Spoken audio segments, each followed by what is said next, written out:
ස්වාමීන් වහන්සේ ඔබ සමග වනසෙක්වා ඔබ සමග වනසේක්වා. සුවිශේෂක මතයතුමාන් විසින් ලියන ලද දේව වාක්‍ය නම් මෙසේය. ස්වාමී ඔබ වහන්සේට මහිමය වේවා. උන්වහන්සේ මෙසේ වදාළසේක. ස්වර්ග රාජ්‍ය කලී තමාගේ මිදිවත්තට කුලීකරුවන් ගන්නා පිණිස එක් දිනක් අලුයම පිටත්ව ගිය ඉඩම් හිමියෙකුට සමානය. ඔහු දිනකදී රිදී කාසියක් බැගින් ගෙවීමට කුලීකරුවන්ට පොරොන්දු වී තමාගේ මිදිවත්තට ඔවුන් යැවිය. උදේ 9ට පමණ ඔහු පිටත්ව ගොස් කඩමණ්ඩියේ වැඩක් නැතිව සිටි තවත් අය දැක ඔබත් මිදිවත්තට යන්න සෑහෙන කුලියක් ඔබට දෙමි කීය. ඔහු වැඩට ගියහ. නැවත මධ්‍යහ්නදී පාද අපරභාග 3ට පමණද ඔහු පිටත්ව ගොස් එසේම කළේය. සවස 5ට පමණද පිටත්ව ගොස් එහි තවත් අය සිටිනු දැක ඔබ මෙතන දවස තිස්සේ නිකම් සිටින්නේ මන්දයි ඔවුන්ගේ නැසිය. කිසිවෙකු අප වැඩට නොගත් නිසායයි ඔහු කීය. ඔබත් මිදිවත්තට යන්නයි ඔහු ඔවුන්ට කීය. සවස් වූ කල මිදිවතු හිමියා සිය කළමනාකාරයට කතා කොට කුලීකරුවන් කැඳවා අන්තිමට අයගෙන් පටන්ගෙන පළමු වැන්නා දක්වා ඔවුන් හැමතෙම කුලිය ගෙවන්නයි කීය. වෙද සවස් 5ට පමණ වැඩට අය අවුත් එක මිනිසා රිදී කාසිය බැගින් ලැබූහ. මුලින්ම වැඩට ගිය අය ආවිට තමන්ට ඊට වැඩියෙන් ලැබෙනු ඇතැයි සිතූහ. එත ඔහු එය එක මිනිසා රිදී කාසිය බැගින් ලැබූහ. එසේ ලැබූ ඔහු ඉඩම් හිමියාට විරුද්ධව දොස් කියමින් මේ අන්තිමට අය වැඩ කළේ එක පැයක් පමණි. ඒත් අවුරස්නය නොබලා මුළු දවසේම වෙහෙස මහන්සි වූ අපටත් ඔබ රිදී කාසියක කුලිය ගෙවන්නෙහි දැයි කිය. ඒත ඔහු ඔවුන්ගෙන් කෙනෙකුට උත්තර දෙමින් යහළුව මා ඔබට අයුත්තක් කරනවා නොවේද? ඔබ මා සමග රිදී කාසියක කුලියකට එකඟ වුණා නොවේද? ඔබට දුන් කුලිය රැගෙන යන්න. ඔබට ගෙවූ ලෙසම මේ අන්තිමයාටත් ගෙවීම මගේ කැමැත්තය. මා සන්තක දෙයින් මා කැමති දෙයක් කිරීමට මට අයිතියක් තිබෙනවා නොවේද? මා කාරුණික බැවින් ඔබ ඊර්ෂ්‍යා වන්නේ මන්දයි ඇසීය. මෙසේ අන්තිමයෝ ප්‍රථමයෝද ප්‍රථමයෝ අන්තිමයෝද වන්නෝය. ස්වාමින් වහන්සේගේ ජීවනදායක සුභාරංචිය නම් මෙසේය. ක්‍රිස්තුනි ඔබ වහන්සේට ප්‍රශංසා වේවා. මගේ ආදර ප්‍රමාන්තයනි, අද ඔබ පෝස්ට් එකේ මාතෘකාව දැක්කද දන්නේ නැහැ. පෝස්ට් එක දැක්ක අය. ඊරිසියාව රුසියාවට වඩා ලොකුයි. රුසියාවෙම ඉන්නවාද නැත්නම් ස්වර්ගයට යනවාද කියලා අහලා තිබුණේ. මගේ ප්‍රමාන්තයනි, ස්වාමින් වහන්සේ ඔබත් එක්ක මාත් එක්ක කරගන්න ගනුදෙනුවක් තියෙනවා. ඉතින් මේක හරියම අසමසම ඔබට විතරක්ම ආවේනික ගනුදෙනුවක්. මුලින්ම මේක ඔබ අඳුර ගන්නට ඕනේ. හැම කෙනෙක්ටම මේ මිදිවත්ත ඉඩ තියෙනවා. හැම කෙනෙක්ටම. නිදි එතන ඉඩ නැති කෙනෙක් නෑ මගේ ප්‍රමාන්තයනේ. ඒතකොට ඒක ඒ තැනදී ඔබගේ මගේ ජීවිතයේ ඔබට විශ්වාස කරන්න තියෙන දේ එකයි. ඒක උන්වහන්සේ ජුවම්තුමාගේ 14 වෙනි පරිච්ඡේදයේ පළවෙනි වගන්තිය බලන්න කියන වචනය. උන්වහන්සේ කතා කළා කියනවා ජුවම් 14 මේ ඉඩ ගැන. ඔබේ සිත් නොකැළඹේවා, දෙවියන් වහන්සේ අදාහගන්න, මාද අදාහගන්න. මගේ පියාණන් වහන්සේගේ නිවාසයෙහි වාසය කිරීමට ඉඩ පහසු තැන් බොහෝ තිබේ. එසේ නොවේ නම් ඒ බව මම ඔබට නොකියම්ද? මගේ ප්‍රමාන්තයෙන් මේකෙන් අදහස් කරන්නේ මිදිවත්ත කියලා කියන්නේ ස්වර්ගය කියලා. මිදිවත්ත කියලා කියන්නේ ඔබට මේ ලෝකේ කරන්න තියෙන කාර්යය මගේ ප්‍රමාන්තයනේ. ඒතර මේ ලෝකේ කාර්ය කියද්දි මතක තියාගන්න මේ ලෝකය ඒ ලෝකය කියන එක අපිට කෙලින්ම වෙන් කරන්න පුළුවන් දෙයක් නෙමෙයි. ස්වර්ගය අපි මේ ලෝකෙම අත්දකිනවා. ස්වර්ගයට මේ ලෝකේ කරන දේ ස්වර්ගයට සම්බන්ධ වෙනවා. ඒ තැන ස්වර්ගික ගනුදෙනුවකයි ඔබ මම ඉන්නේ. ඒ නිසා දේව රාජ්‍ය කියද්දී මගේ ප්‍රමාන්තනේ අපි කියනවා kingdom is bigger than church. කතෝලික සභාවට වඩා විශාල දෙයක් දේව රාජ්‍ය කියලා කියන්නේ. ඒතර ඒ දේව රාජ්‍යයේදී මගේ ප්‍රමාන්තනේ උන්වහන්සේ මේ දේව රාජ්‍ය කියන තැනදී අපි හැම කෙනෙක්වම උන්වහන්සේ තෝරගන්නවා කාර්යයක් තියෙනවා ඒ දේව රාජ්‍ය ඔබට මට කරන්න. එනිසා කවුරුත් මාව කැඳෙව්වේ නැහැ, කවුරුත් මාව වටින්නේ නැහැ කියන තැනක ඉන්නවට වඩා ස්වාමින් වහන්සේ ඔබව මාව ඔබට මට කැඳවීමක් දීලා තියෙනවා කියන එක අතිශයින් වැදගත් කාරණාවක්. අද උන්වහන්සේ ඔබට ආරාධනා කරන වචනය. අද අපි සුවිශේෂය ගමු මගේ ප්‍රේමාන්තයනි. ඒ වචනය තුළ ස්වාමින් වහන්සේ කතා කරනවා. උන්වහන්සේ මෙසේ වදාළසේක ස්වර්ග රාජ්‍ය වූ කලී තමාගේ මිදිවත්තට කුලීකරුවන් ගන්නා පිණිස එක්තිනක් අල්ලුයම පිටත්ව ගිය ඉඩම් හිමියෙකුට සමානය. මගේ ප්‍රේමාන්තයනි. ඒ ඉඩම් හිමියා ගියේ කඩමණ්ඩියට මිසක් ගෙදරට නෙමෙයි. ඒ ඉඩම් හිමියා තමන්ගේ ගෙදර දාලා කඩමණ්ඩියට යද්දී ඔබට මට වගකීමක් තියෙනවා අපේ ගෙදරින් ගොඩ බැහැලා උදේ ඉඩම් හිමියාව හම්බ වෙන්නට. එනිසායි ස්වාමින් වහන්සේ අද වචනය කතා කරන්නේ. ඔබගේ පියවරක් ඕනේ ස්වාමින් වහන්සේට ඔබව හමු වෙන්න. එනිසා උන්වහන්සේ කවදාවත් බලහත්කාරකමින් ඔබගේ ජීවිතවලට රිංගන්නේ නැහැ. ඒක ඔබගේ choice එකක්. නිදිමත වෙලාවේ, වැහිබර වෙලාවේ, සීතලයි, නැගිටින්න අමාරුයි, කම්මැලි, තව පොඩ්ඩක් වෙලා ඉමු. එලාම් දෙකක් තියෙනවා සමහර අය නැද්ද? ඒකේ එලා ඔර්ලෝසු වලක් තියෙන්නේ ස්නූස් කියන එක පොඩි ලොකුවට තියෙනවා. ස්ටොප් කියන එක තියෙන පොඩියට. තේරුණාද කියන එක? ඒ කියන්නේ එලාම් එක ඊට පස්සේ වදින්න කියන එක තමයි ස්ටොප් කියන එක නෙමෙයි. ඊට පස්සේ වදින්න කියන එක දාලා ආයෙ නිදිය ගන්නවා. ඒක ඔබ choice එකක්. ඒක ඉරලා මරලා ඔබ නැගිටලා එලියට යන සූදානම් වෙලා දත්තික මැදගෙන මූණ හොදගෙන එලියට යනවා කියන එක ඔබගේ choice එකක්. උන්වහන්සේ ආවේ අලුයම මගේ ප්‍රේමාන්තයනි. අලුයම. එනිසා උන්වහන්සේ අලුයම ඔබව මුණ ගැසෙන්නේ. අපි කී දෙනෙක් අලුයම යාඥා කරනවද? මේක පෞද්ගලික ජීවිතයේ පෞද්ගලිකව මට මේක ලොකු අභියෝගයක්. අලුයම කියන එක මේකට මම බරපතල විදිහට යාඥා කරනවා. මේ දවස්වල මට ස්වාමීන් වහන්සේ මාව කලත්තනවා. අද ආඥාවේදී මේ වචනය ඇහෙද්දී මම දේශනා කරද්දී මම මටම චැලෙන්ජ් කරගන්නවා. මම ප්‍රමාන්තියනේ මගේ ජීවිතේ තිබිලා තියෙනවා පාන්දර යාඥා කරන කාලයක්. යාඥා නැත්නම් මට මෙතන ඉන්න බෑ. හැබැයි පාන්දර අලුයම 3:04 මම කතා කරන්නේ. ඒ කාලේ පැහැදිලි වෙනසක්. උනාසේ මට දවසින් දවස එක මතක් කරනවා. පැහැදිලි වෙනසක්. ඒ කාලවල අල්ලුයම යාඥාවේදී බලන්න අල්ලුයම ගිය මිනිස්සුත් එක්ක උනාසේ කතා කරනවා, සාකච්ඡා කරනවා, රිදී කාසියක් දෙනවා කියලා යාට කියලායි එක ගන්නේ වත්තට. පර්සනල් රිලේෂන්ෂිප් එකක්. අල්ලුයම යාඥාවේදී උනාසේ ඩිස්කෂන් එකක් ඔබත් එක්ක තියෙනවා. ඒ තැනදී අනිත් යාඥා වෙලාවලට වඩා වෙනස්. මම ඒක පෞද්ගලිකව කියනවා.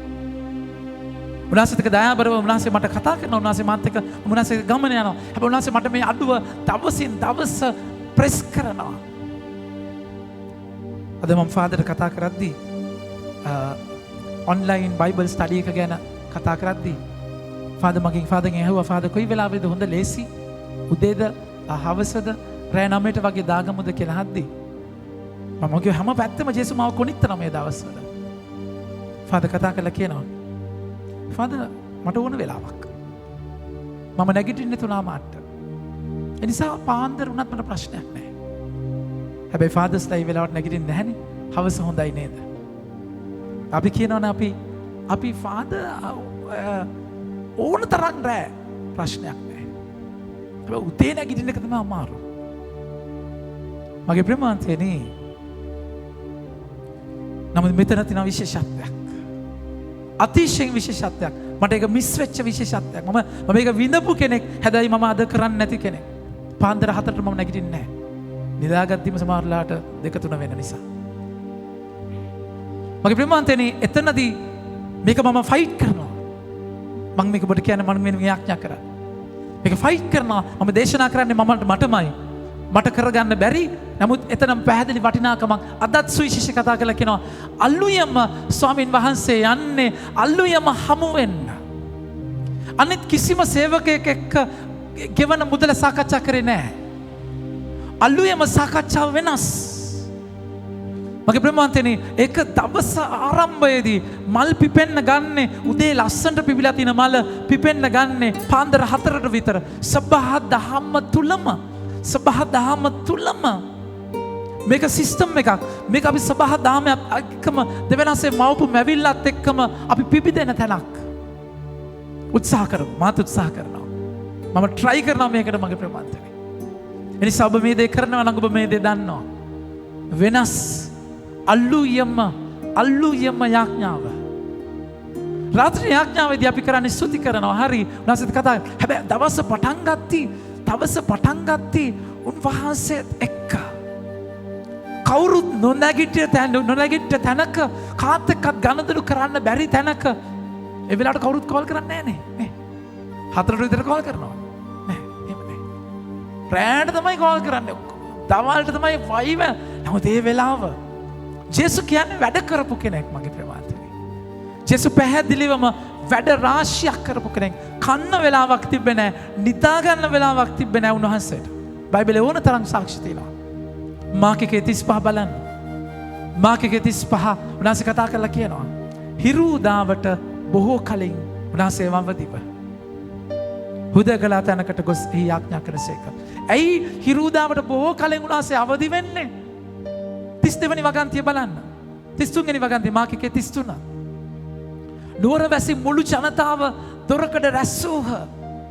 උන්වහන්සේ විවිධ රෝගීන් පෙළෙනු බොහෝ අය සුව කළසේක. බොහෝ දුෂ්ටාත්මයන් දුරු කළසේක.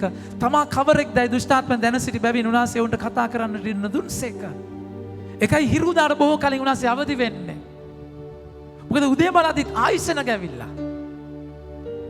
මගේ ප්‍රේමාන්තයනි මේක බරපතල තැනක්. උන්වහන්සේ දවසින් දවස මේක ප්‍රෙස් කරනවා. මම නැගිටලා යාඥාවට ගියයින් පස්සේ ෆෝන් එක තියලා යන්න වෙන්නේ. අනිවාර්යෙන් ෆෝන් එක තියලා යනවා ඒ පැයට. නමුත් මේ සයිඩ් මේ කාලවල ඕගනයිස් කරන දේවල් අනම්මනම් එක්ක බරපතල විදියට කෝල්ස් එනවා යාඥා කරගන්න ප්‍රශ්න කියලා. මට හොඳටම තේරෙනවා මේක හරියන්නේ නැහැ මේ යාඥා කරන වෙලාව.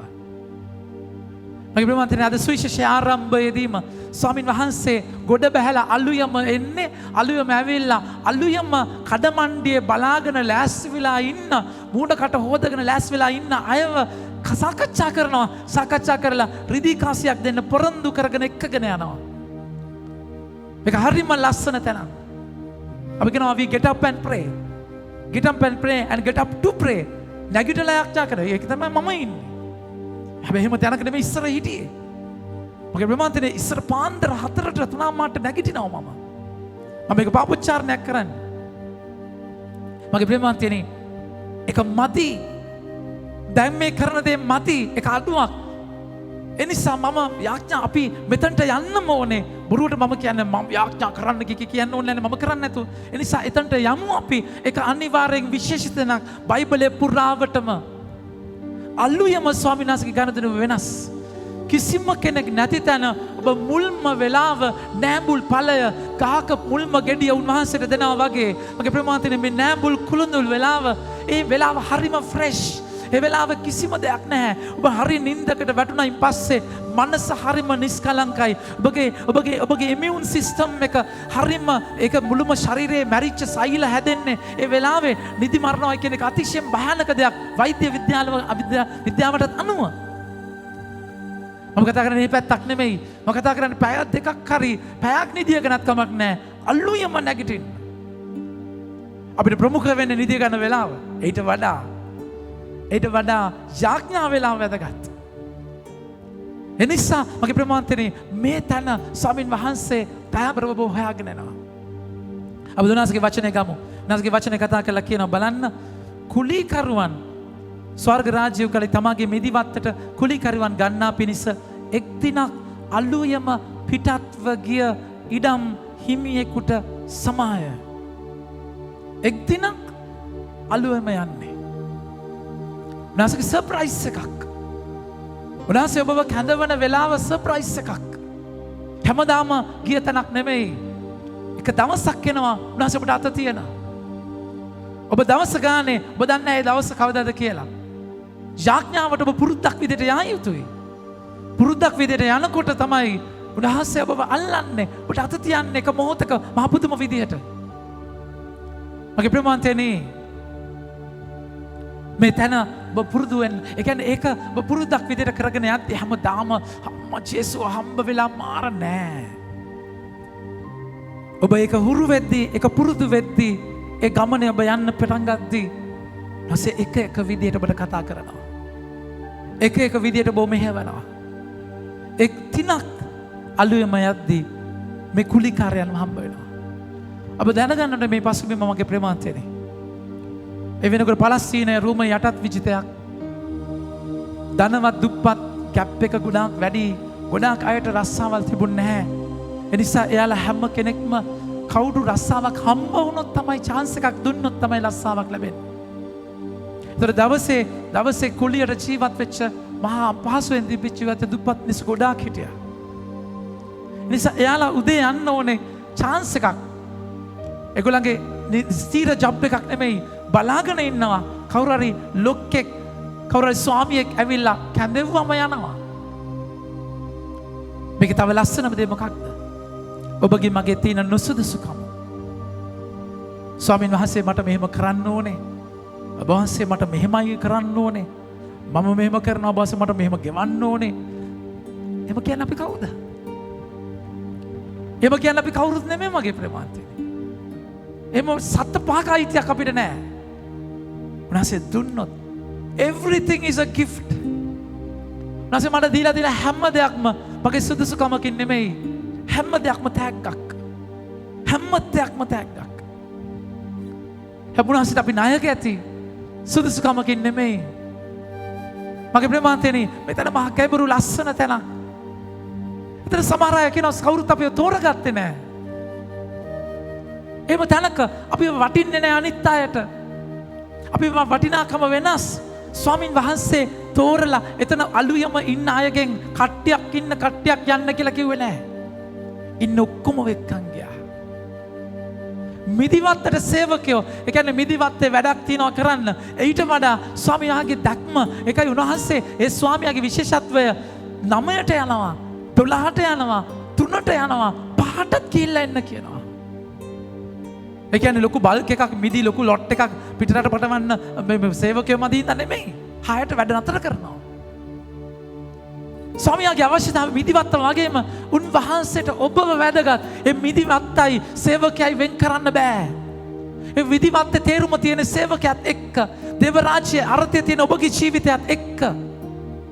ඒතර නාස්ති වෙන විනාශ කරගන්න කාලේ කන ජීවිත අපරාධයක්. මගේ ප්‍රේමාන්තයනි එනිසා ඔබ වැදගත්. ඔබට බෑ ඔබව කැඳවන ස්වාමීන් වහන්සේ මිදිවත්තෙන් ඔබ වෙන් කරන්න බෑ. ඔබගේ අර්ථය තියෙන්නේ කඩමණ්ඩිය නෙමෙයි. ඔබගේ අර්ථය තියෙන ගෙදර නෙමෙයි. ඔබගේ අර්ථය තියෙන වෙන බෝක්කුවක නෙමෙයි. ඔබගේ අර්ථය තියෙන ස්වාමීන් වහන්සේ ගාව. ඒකයි උන්වහන්සේ එන්නේ. උන්වහන්සේ ඔබව සොයාගෙන එන්නේ. ඒකයි උන්වහන්සේ තමගේ එකම පුතාව රාජ්‍ය ස්වර්ගය අතහැරලා මේ ලෝකෙට එව්වේ. ඒ ඔබ ඉන්න පහත්ම තැනට පිලිපි 2:6 වෙනි වගන්තිය කියවමු අපි. නැස්ගේ වචනේ කතා කරලා කියනවා පිලිපි 2:6. උන්වහන්සේ කොහොමද මේ ලෝකෙට ආපි වචනේ කියවන්නේ? උන්වහන්සේ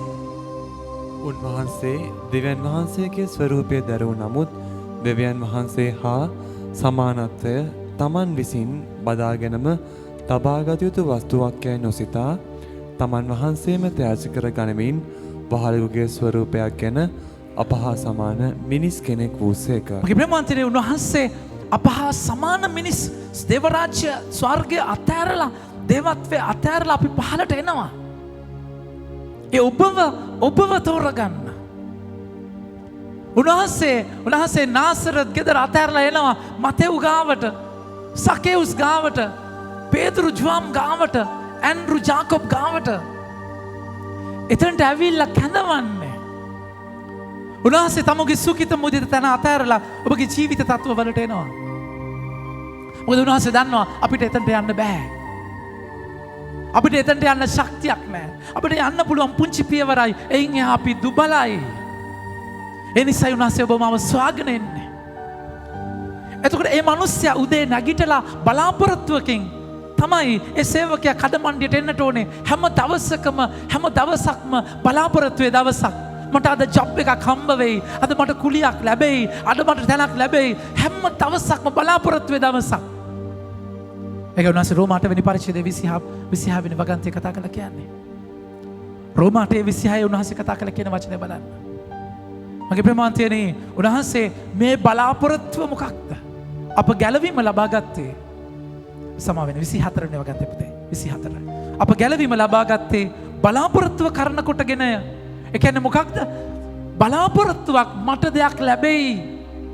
ඒ මිනිස්සු ගැලවුනේ, ඒ මිනිස්සයාට සේවය හම්බ වුණේ, ඒ මිනිස්සයාට ජොබ් එක හම්බ වුණේ බලාපොරොත්තුවෙන් කඩේට ආව නිසා, කඩමණ්ඩියට ආව නිසා, ටවුන් එකට ආව නිසා. බලාපොරොත්තුවක් මාව තෝරගනී අද එක්කගෙන යන්න කියලා බලාපොරොත්තුවක්.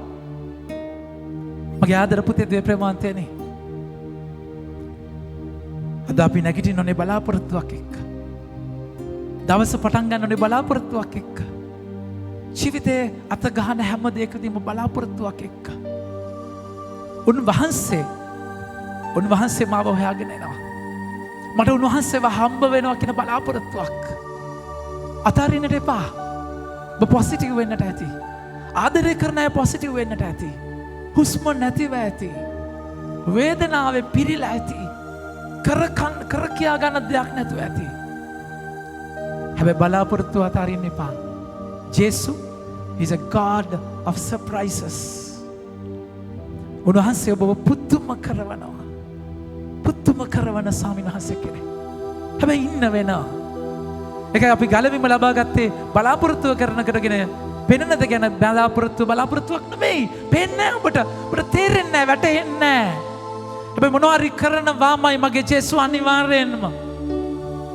පෙනෙන දේ ගැන බලාපොරොත්තුවක් නෙවෙයි. අපි පෙනෙන දෙයක් ගැන බලාපොරොත්තු වන්නේ කුමකටද? අපි නොපෙනෙන දෙයක් ගැන බලාපොරොත්තු වෙමු නම් එය ඉවසිල්ලෙන් යුතුව බලා සිටින්නෙමු. කඩේට වෙලා බලාගෙන ඉන්නවා. සමහර මිනිස්සු පහ වෙනකම් බලාගෙන හිටියා. පහටත් ගියේ නෑ. chance එකක් හම්බෙයි කියලා. හම්බ වුණා chance එකක්. ඔබගේ මගේ ස්වාමීන් වහන්සේ ඔබගේ ජීවිතේ වැරදිච්ච තැන සමහරට මේ මිනිස්සු පරක් වෙන්නට ඇත්තේ පව් කරලා වැරදි කරලා අතපසු වෙලා වැරදි තැන්වලට ගිහිල්ලා වෙන කඩමණ්ඩියක ගිහලා එතන රස්තිය අදලා මෙතනට ඇවිල්ලා ඒක වැඩක් නෑ. උනාසේ එයාව හොයාගෙන යනවා. පහටත් පැයයි තියෙන්නේ. අතාරින්න එපා. ජීවිතය ඔබගේ දත් හැලිලා කොන්ද කුදු වෙලා නගිට ගන්න බෑ, ඇවිත් ගන්න බෑ, වයසට ගියත් ඒ බලාපොරොත්තු අතාරින්න එපා. වයසද ඔබගේ තත්ව තානාන්තර පට්ටම් උන්වහන්සේට වැඩක් නෑ. උන්වහන්සේ තරාතිරම් බලන ක්‍රියාපොතේ 10:34 බලන්න. ක්‍රියාපොතේ 10:34 පේතෘතුමා කතා කරලා කියනවා. උන්වහන්සේ තේරෙන දේ උන්වහන්සේ කතා කරලා කියන පේතෘතුමා කතා කරලා බලන ස්වාමීන් වහන්සේගේ ස්වභාවය. එවිට පේතෘ මෙසේ කිය දෙවියන් වහන්සේ මිනිසුන්ගේ තරාතිරම් නොබලන බව දැන් මට සැබවින්ම පැහැදිලිය. මගේ ප්‍රේමාන්තයනි මේ ස්වාමීන් වහන්සේගේ සුන්දරත්වය විඳගන්න. උන්වහන්සේ ඔබව හොයාගෙන එනවා. ඔබගේ ජීවිත තත්වය මේ වෙලාවේ මේ කාලේ ඔබ යන්න අගාධය තරන්න බැරි තැන. මගේ ප්‍රේමාන්තයනි මේ දවස්වල බැංකුවෙන් සල්ලි ගන්නත් සල්ලි නැහැලු. එකපාර ලොකු ගාණක් එළියට ගන්නත් බැහැලු. අද ඒ පේමන්ට්ස් කරන්න බල ගියාම ඒ ප්‍රශ්න දැනගත්තේ.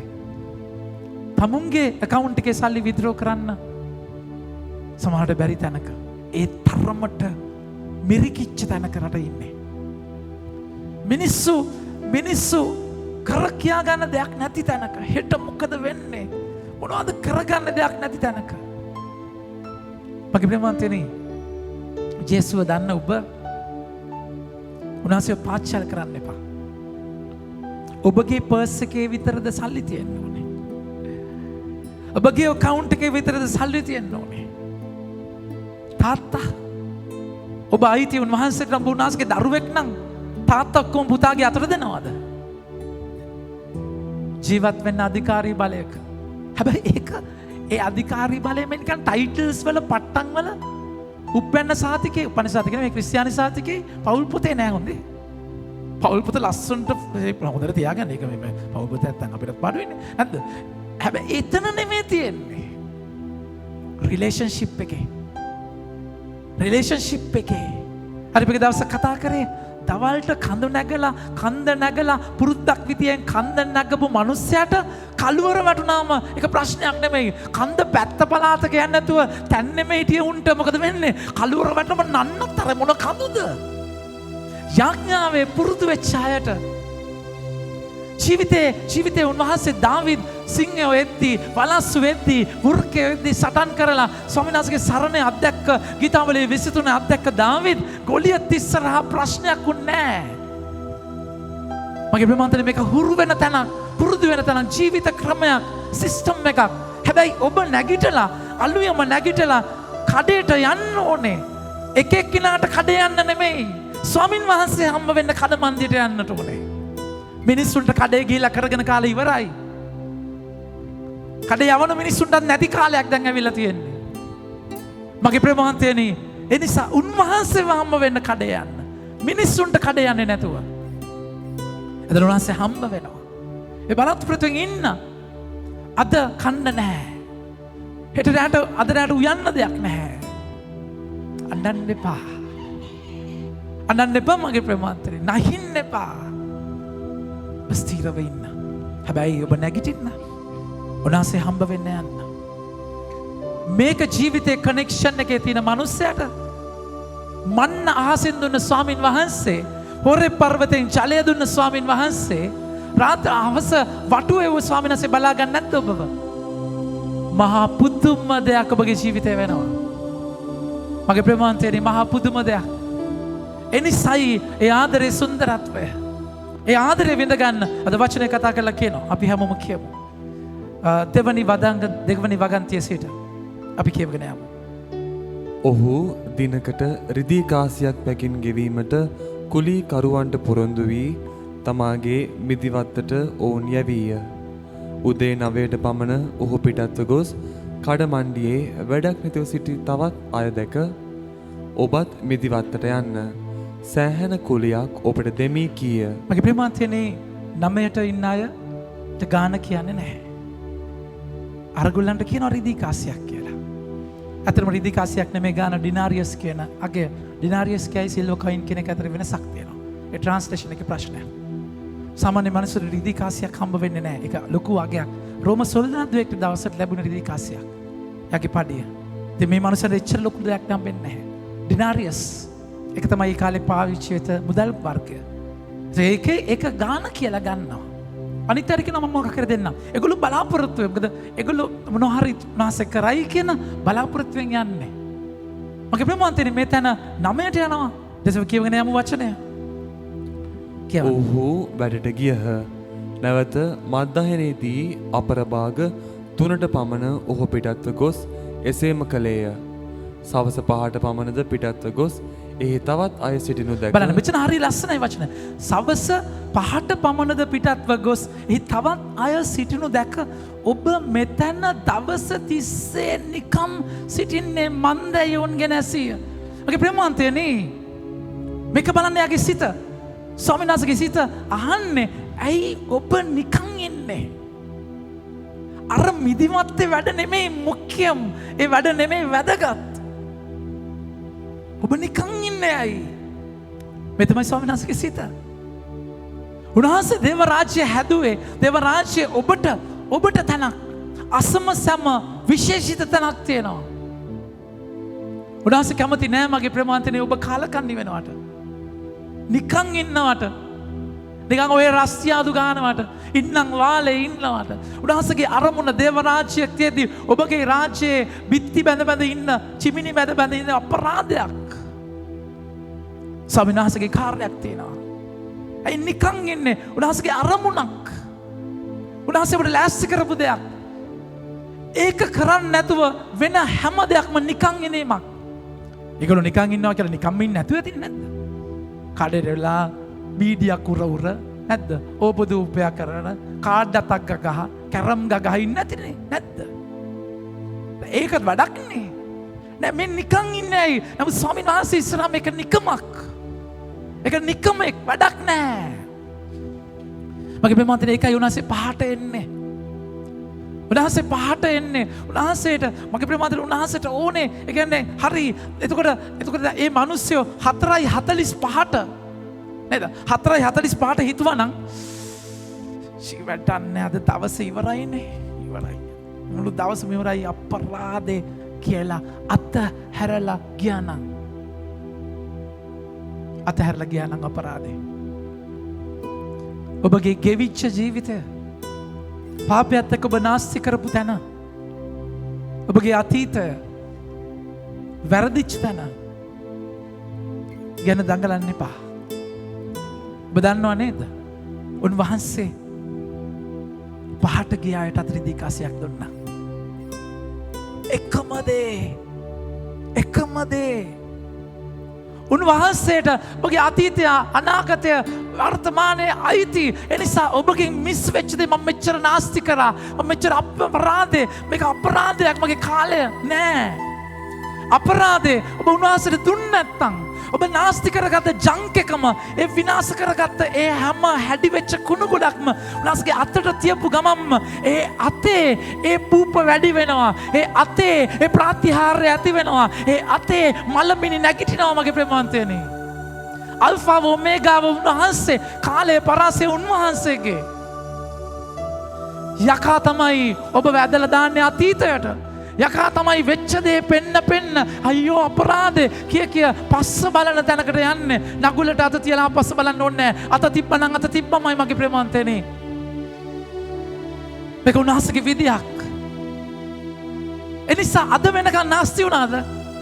කමක් නැහැ. අවුරුදු ගානක් කාලකන්නිද? කමක් නැහැ. මේ දැන් මේ මොහොතේ ජේසුට අත දෙන්න. ජේසුට ජීවිතය දෙන්න. උන්වහන්සේ එතනින්නම් පටන් ගන්නවා. මගේ ප්‍රේමාන්තනේ උන්වහන්සේට අවුරුදු එකයි අපි දාගෙන පේතෘතුමාගේ ලිපියේ උන්වහන්සේ කතා කරලා කියනවා. එක පේතෘ උන්වහන්සේ කතා කරලා කියන වචනේ බලන්න. පේතෘතුමා කතා කරලා කියන දේ උන්වහන්සේට එක දවසක් අවුරුදු 1000ක් වගේ. දෙක පේතෘ 3:8. ඒත් ප්‍රේමවන්තයනි, ස්වාමීන් වහන්සේට එක දවසක් අවුරුදු 1000ක් මෙන්නේ. අවුරුදු 1000ක් එක දවසක් මෙන්නේ. යන වැදගත් සත්‍ය අමතක නොකරන්න. පමාවී ඇතැයි සමහරු සිතන නමුත් ස්වාමීන් වහන්සේ සිය පොරොන්දු ඉටු කිරීමට පමාවී නැත. ඒත් කිසිවෙකු විනාශ වීම උන්වහන්සේගේ කැමැත්ත නොවන බැවින් සියල්ලන්ට මනස්ථාපනය සඳහා අවස්ථාවක් ලැබෙන පිණිස උන්වහන්සේ ඔබ ගැන බොහෝ කල් ඉවසන සේක. ඒ තමයි ජේසුගේ හැටි. ඒ තමයි ජේසුගේ විදිය. ජේසුට පුතේ ඔබව ඕනේ. ඔබව ඕනේ.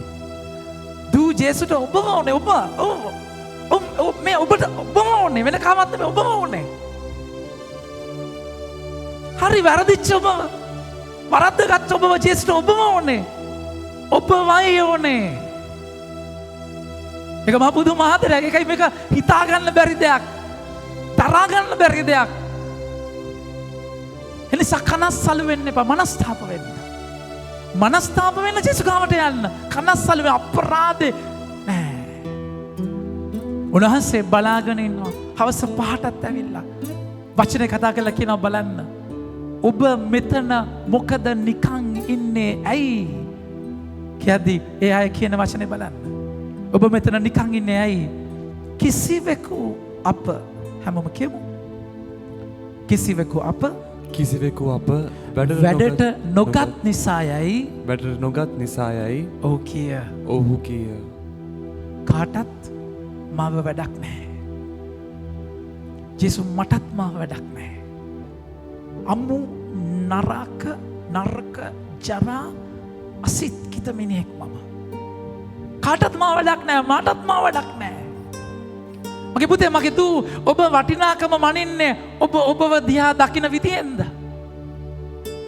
මිනිස්සු ඔබ ගැන කියන විනිදෙන්ද කඩමණ්ඩිය ගෙදර සමහර නිදියලා පරක්කු වෙලා නැගිටලා බැනලා පලයන් යන්න මෙතන මොනවා හරි හොයාගෙන දවස කන්න දෙන්නද එළවපු තැනක කඩමණ්ඩි ගියාම වෙන්න මුස්පේන්තු මූසලෙක් මොකෙත්ත මන්ද කියලා බයින බායලා බැනලා අපේ වගේ විසි කරපු තැනක කාටත් මාව වැඩක් නැතයි කියන තැනක ජේසුස් අද ළඟට ඇවිල්ලා කියනවා පුතේ ඔයත් යන්න දෝ ඔයත් යන්න මට වාව ඕනේ මට ඔබ ඕනේ මගේ ආදර ප්‍රේමවන්තනි මේ මොන දහමක්ද මොන ආදරයක්ද මොන බැඳීමක්ද මොන සුභාරංචියක්ද මේම පෝසත්යක් තියාගෙන අපි නිකම වගේ අවචාතකය වගේ මඩ කකා කුණු බක්කි වල ලගින්නේ යයි අච්චර දෙයක් ස්වාමීන් වහන්සේ ලෑස්ති කළා තියෙද්දී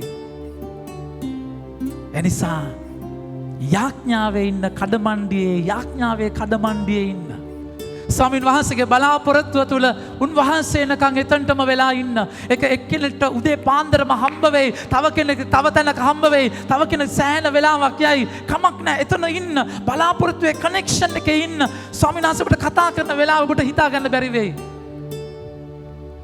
එනිසා එතනට යන්න මේ මහා ආදරය විඳ ගන්න මගේ ප්‍රේමාන්තයනේ හැබැයි අද දේශනාවේ ලස්සනම තැන මෙතන අපි විඳගත්දී අපි දේශනාවේ ඊළඟ කොටසට යන්නේ ඒක තමයි ජීවිතේ අපරාධේ මෙච්චර ආදරයක් තියෙන තැන අපේ ජීවිතයට වෙන්න පුළුවන් දේ අයිති කරගන්න වචනේ ගන්න. සවස් වූ කල මිදිවත්ත හිමියා සිය කළමනාකාරයට කතා කොට කුලේ කරුවන් කැඳවා අන්තිමට අයගෙන් පටන්ගෙන පළමුවැන්නා දක්වා ඔවුන් හැමට කුලිය ගෙවන්නයි කීය. මගේ ප්‍රමාන්තයනේ මේකේ කොටස් දෙකක් තියෙනවා. මිදිවත්තෙන් පිට ජීවිතය මිදිවත්තේ ඇතුලේ ජීවිතය. දැන් අපි මෙච්චර වෙලා කතා කරේ මිදිවත්තෙන් පිට ජීවිතය. දැන් ස්වාමීන් වහන්සේගේ සේවයට කැඳවන ස්වාමීන් වහන්සේගේ සේවය තුළ කටයුතු කරන ක්‍රියා කරන ඔබට ස්වාමීන් වහන්සේ කැඳවන්නේ. මේක ජීවිතේ දැන් මිදිවත්තෙන් දැන් මම මිදිවත්තෙන් ඇතුලේ දැන් මම මිදිවත්තෙන් එළිය කියලා කොටස් කරන්න බෑ. උදේට ඇතුලේ හවසට එළිය වෙනවා. තේරුණාද කියන එක මේක ඉතින් ආයිත් ඇතුලට යන්න වෙනවා. ඉතින් මේක මේ ජීවිතේ එකම තැන කරගෙන දෙයක්. ඔන්න දැන් මම ඇතුලේ කියන්න බෑ. තව එක සිතුවිල්ලකින් මම එළියේ. ඉතින් ආයි ආඥාවේ සම්බන්ධ වෙලා ඇතුලට එනවා. හැබැයි මේ ඇතුලේ ඉන්නේ නැද්දි? දැන් මිදිවත්තේ ඇතුලේ ඉන්නේ නැද්දි? සමහරවිට කනෙක්ෂන් එක උනාසේ ඉන්නවා වැඩ කරනවා හරි. උනාසේගේ වචනේ ඉන්නවා හරි ඔක්කොම හරි. මේ තැනදී මගේ ප්‍රේමාන්තයනේ උන්වහන්සේ ඔබගේ මගේ ජීවිතයට ආලේපය ආශිර්වාද කරන විදිහ. මෙතනදී මතක තියාගන්න. මිදිවත්තේ එළියේ ඉන්න යකා. ගෙදර නැගිටින්න පරක්කු කරන යකා. වෙන වැඩවලට දාලා ඔබව ඩිස්ට්‍රැක්ට් කරන යකා කඩමණ්ඩියෙත් ඉන්නවා මිදිවත්තේ ඇතුළෙත් ඉන්නවා. උන් නැති තැනක් නැහැ. ඉතින් අතන ඔබව එහෙම පරීක්ෂාවට දාද්දී ඇතුලේ ඔබ වෙන පරීක්ෂාවකට දානවා. ඒකට අපි කියනවා spiritual pride. අධ්‍යාත්මික උඩඟුවක්. උදේ වැඩට යන මිනිස්සයෝ මගේ ප්‍රමාන්තයනේ. උදේ වැඩට යන මිනිස්සයෝ දැන් මොන දාඩිය දාගෙන වැඩ කරලා අල්ලුයම 9ට කට්ටියක් එනවා. මොකද අන්ද 9ට එන්නේ නේ. නේ කාල කන්නේ ආයි වැඩ කරන්න අපි තමයි වැඩ කරන්නේ නැද්ද? ඊපස්සේ 12ට එනවා. 12ට එනවා. මොනවද මේ? උදේට නැගිටින්නත් බැරිද තාම? 12ට එළ මොනවද කරන්නේ? අපින්නේ චරිත නැද්ද? ඊට පස්සේ ආයි වැඩ කරනවා. 3ට එනවාදී ඈ 3ට මොකද එන්නේ? ඊට පස්සේ පහට එද්දි තක්කු මුක්කු වෙනවා. පහට එන්නේ මොනවටද? මගේ ප්‍රේමාන්තයනේ මේ සේවය තුළ ස්වාමීන් වහන්සේගේ කාර්යය තුළ උඩඟුව මතක නෑ මට මාව උන්වහන්සේ කැඳෙව්වේ නැත්තම් මට මොනව වෙයිද කියලා මතක නෑ. ස්පිරිචුවල් ප්‍රයිඩ් ස්පිරිචුවල් සයිඩ් එක ඔබට නෑ මගේ ප්‍රේමන්තේ මට තමයි තියෙන්නේ. මම නම් ඒක මාරාන්තික විදියට තියෙනවා. සමහර විදියට මේක හරි අමාරුයි සමහර විදියට. හරි අමාරුයි මේක සමානට කම්පෙයා කරන විදිය. ඒක යාඥාවෙම කඩන්න ඕනේ. ඒක හරි අමාරු දෙයක්. ඒක නිසා මේ ඇතුලේ අර ස්වාමීන් වහන්සේ මාත් එක්ක තිබිච්ච දේ ඒක විඳ ගන්නේ නැතුව අනිත්‍යගේ ජීවිත කම්පයා කරනවා. මොකද වෙන්නේ? වචනේ ගන්න, වචනේ කතා කරලා කියනවා එවිට සවස් 5ට පමණ වැඩට ආය අවුත් එක එක මිනිසා රිදී කාසිය බගින් ලැබුව. දැන් ලයින් එකේ ඉන්න කියනවා. දැන් මුලින්ම දැන් එක්කෙනෙක් දෙන සෑහෙන දෙනෙක් නැති. හවස 5ට ආවය අර හරිය ඉන්නවා. ඊට පස්සේ 3ට ආවය මේ හරිය ඉන්නවා. කොරෝනා තිබ්බනම් තවත් මීටර එකමාරක් ඈතින් ඉන්නවා නැද්ද? කොරෝනා නැහැනේ. ඊට පස්සේ ඉන්නවා. ඊට පස්සේ 12ට ආවය මේ හරිය ඉන්නවා. ඊට පස්සේ 9ට ආවය මේ හරිය ඉන්නවා. උදේ පාන්දර ආවය මේ හරිය ඉන්නවා. දැන් පඩි ගන්න අතන. අර මොකක්ද අර මේ අර හෙලිකොප්ටර් වගේ කැමරා තියෙන මොනවද කියන්නේ? සෝ මොනවද? හෙලිකොප්ටර් එක වගේ කැමරා කරන්නේ බා. ප්ලේන් වගේ යවන්නේ. හරි. ට්‍රෝල් අද මන් දන්නේ මොකක්ද කියන්නේ. හරි. එහෙම එකක් යවලා ගාලා අත පෙන්නවත් දන්නේ නැහැ දෙනවා ඒක. දැන් එයාට රිදී කාසියක් දෙනවා කියලා මෙයා කොහොමද දන්නේ? නැත්නම් එයා අරගෙන "ඒයි මට රිදී කාසියක් කපන උරේ" එම කිව්වන්නේ නැහැ. ඒ කියන්නේ මෙතන ඉඳන්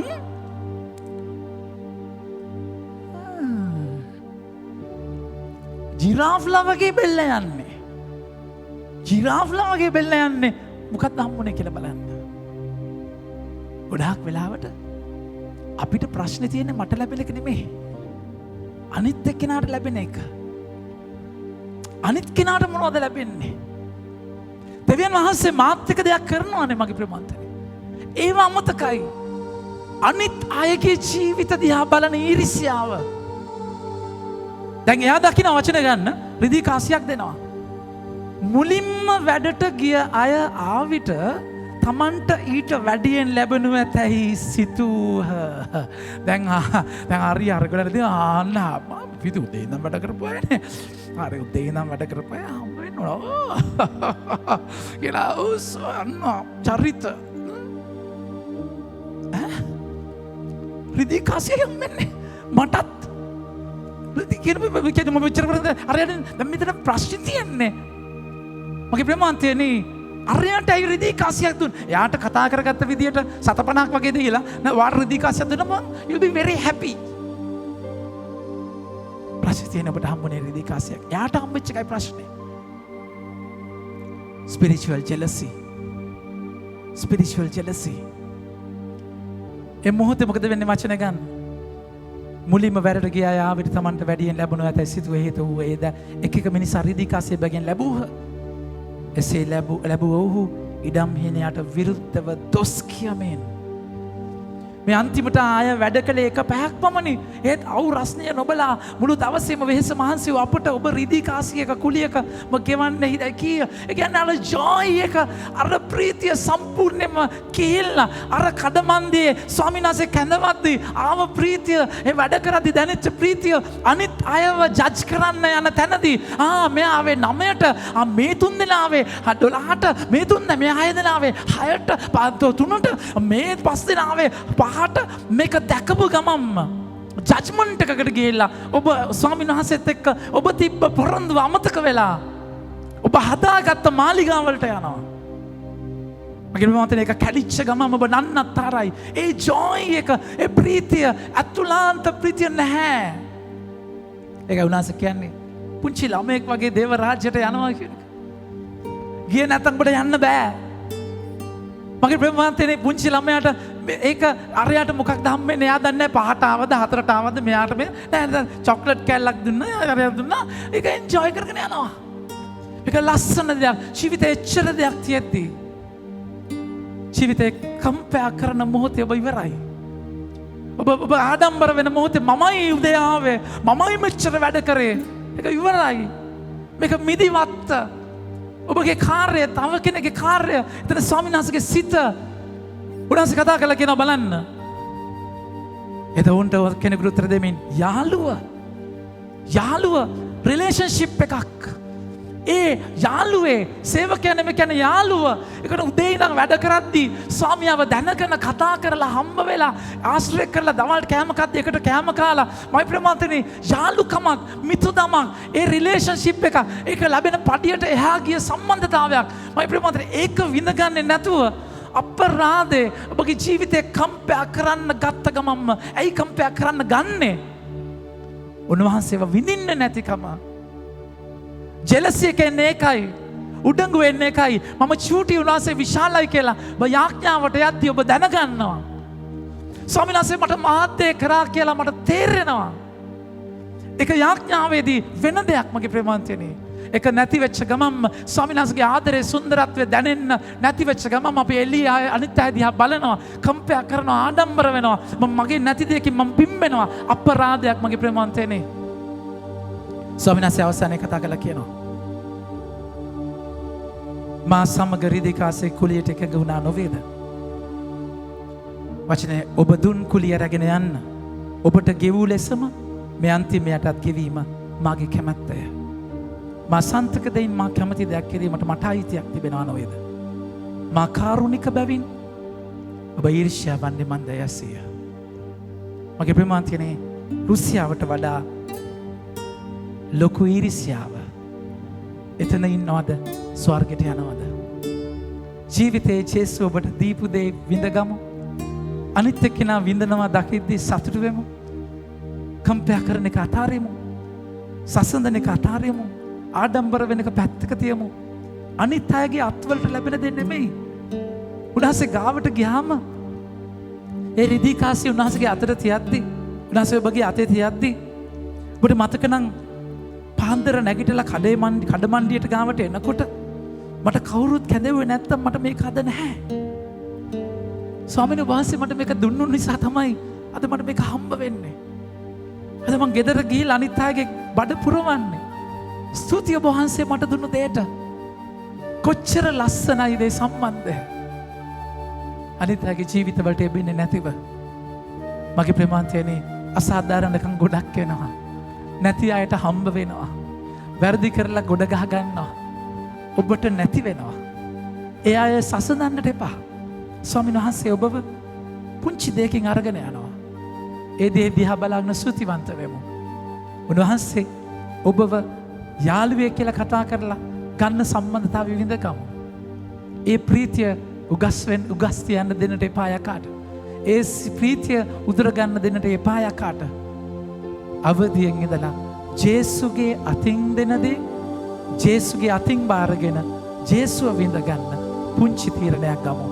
රුසියාවට වඩා ලොකු ඊර්ෂ්‍යාව පැත්තක දාලා අපි ටිකට් අරගෙන වීසා අරගෙන PCR චෙක් කරගෙන ස්වර්ගයට යන්න තීරණයක් ගමු. මගේ ප්‍රමාන්තය